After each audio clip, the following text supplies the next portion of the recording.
Bismillahirrahmanirrahim. Walaqad yassarnal Qur'ana lidzikri fahal min mudzakir.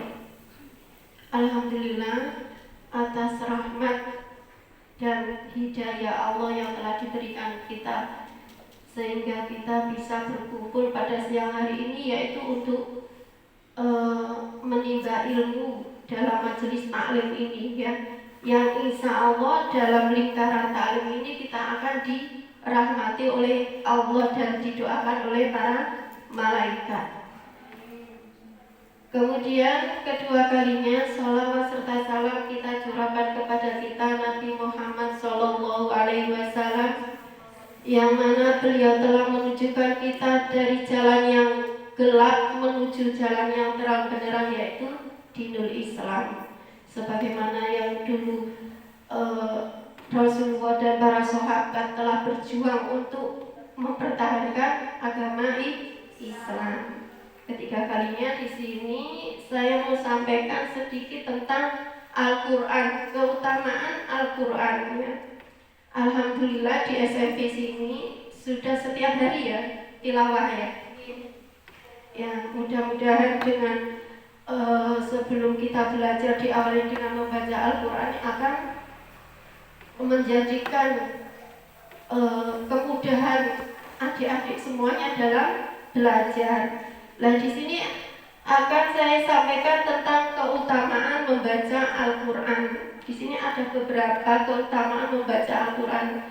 Dan sebelumnya, Al-Quran itu adalah merupakan kalam Allah, perkataan Allah yang telah disampaikan kepada Nabi kita siapa? Nabi Muhammad melalui wahyunya, yaitu wahyu yang pertama turun surat apa? Al-Alaq 1 sampai 5. Tolong dibaca Al-Alaq 1 sampai 5.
Wahyu yang pertama kali diberikan Allah kepada Nabi Muhammad melalui malaikat Jibril.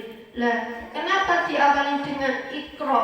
Iqra itu artinya bacalah. Jadi kita disuruh membaca. Kenapa? Karena Al-Quran adalah merupakan pedoman hidup kita.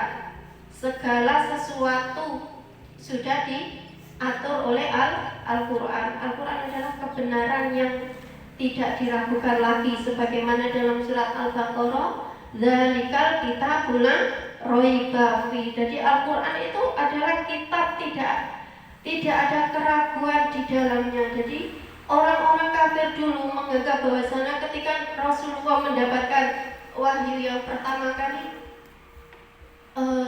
menganggap bahwa Al-Quran itu hanyalah dongeng orang-orang terdahulu, padahal itu adalah langsung dari perkataan Allah. Nah, ketika Rasulullah mendapatkan wahyu yang pertama yang berupa Al-Quran itu, Rasulullah dalam keadaan apa? Tidak bisa membaca. Tetapi kenapa Allah memberi kelebihan kepada Nabi Muhammad? Nabi Muhammad itu diberi kelebihan sama Allah, yaitu cepat memahami mudah memahami apa yang disampaikan oleh malaikat Jibril. Walaupun katanya Rasulullah itu orang yang tidak bisa membaca, tetapi pintar dalam memahami. Kalau secara seperti ini tidak bisa membaca, tapi dalam memahami ayat-ayat Allah Allah memberikan kemudahan, kelebihan kepada Rasulullah. Jadi karena kenapa mukjizat yang diberikan kepada Rasulullah itu berupa Al-Quran, yaitu untuk menunjukkan hamba-hambanya yang pada zaman jahiliyah dulu belum mengenal Islam. Orang-orang dulu dalam pergaulan banyak mabuk-mabukan, yang perempuan, laki-laki perempuan bercampur aduk, tidak tahu aturan. Setelah diturunkan Al-Quran itu semuanya telah diatur di dalamnya, baik itu larangannya, perintahnya, ya,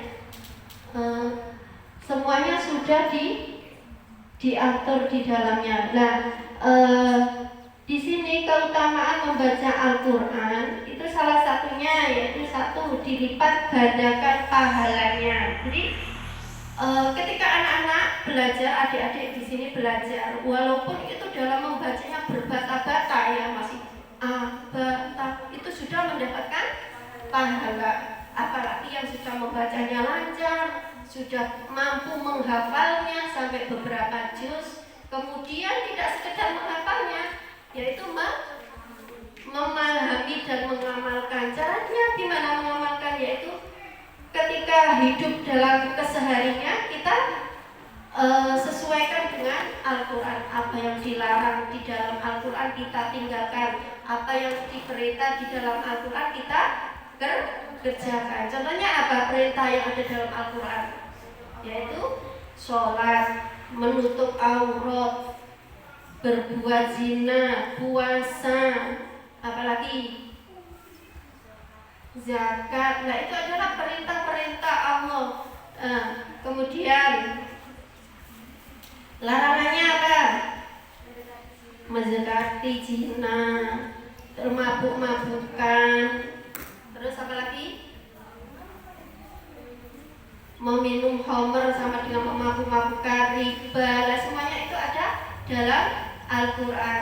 Lah, kenapa ketika kita membaca Al-Quran dilipat gandakan pahalanya? Karena Rasulullah sendiri pernah bersabda, ketika seorang hambaku membaca satu ayat, itu dia baru satu huruf itu mendapatkan satu pahala. Satu pahala dikalikan 10 pahala berlipat-lipat gitu. Jadi misalkan baca Bismillahirrohmanirrohim itu sudah ada pahalanya sendiri, apalagi sampai mengamalkannya. Jangan sampai kita sudah mengerti, bisa membaca Al-Quran, memahami, kita mengabaikan isinya yang ada dalam Al-Quran. Nah, itu adalah keutamaan membaca Al-Quran. Yang kedua, diampuni dosanya dan tidak disiksa oleh Allah.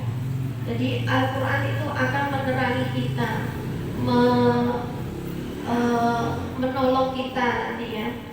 Ketika di dalam kubur orang sudah meninggal, nanti yang mengantar kita siapa? Keluarga kita, bapak kita, ibu kita, adik kita, saudara kita lah.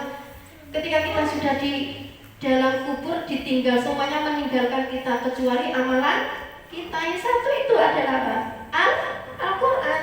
Nanti di dalam Al-Quran ketika dua malaikat, siapa malaikat yang menjaga kubur? Mungkar Nakir bertanya, nanti ada satu yang menemani kita, yaitu sinar Al-Quran. Malaikat bertanya, wahai sinar, siapa kau? Kemudian sinar tadi menjawab, aku adalah Al-Quran.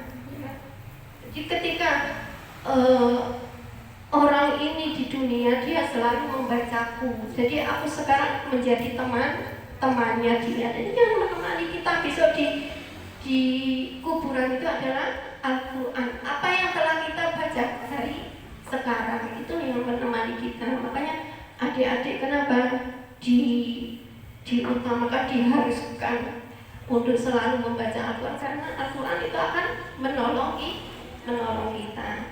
Kemudian yang ketiga, mendapat syafaat. Tadi hampir sama, ya, mendapat syafaat sebagaimana yang telah dicantumkan dalam hadis Iqra'ul Qur'ana fa innahu ya'ti yaumal qiyamah syafi'an li ashabihi. Bacalah Al-Quran, sesungguhnya pada hari kiamat nanti Al-Quran itu akan menjadi syafaat bagi pembacanya. Jadi menjadi syafaat itu apa ya? Penolong, akan menjadi penolong buat kita. Kemudian yang keempat, mendapat nikmat derajat kenabian. Jadi hampir disamakan dengan